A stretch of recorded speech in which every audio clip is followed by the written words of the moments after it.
But here's the owner's manual. I've already seen a couple videos on YouTube where people have just tossed the manual to the side, and one person actually damaged his jack by not looking through the manual on how to set it up. All Harbor Freight jacks I've ever had have had a little piece of plastic that holds the lift lever down, and you take the jack handle, put it in, push it down, and pull this piece of plastic out, and then you can use it normally. And this is in the manual on the first or second page. Where is that?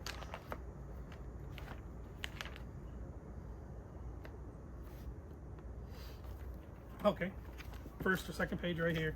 It tells you how to remove that piece of plastic. So we're going to go ahead and do this properly. So this is the part that I've seen people not do correctly.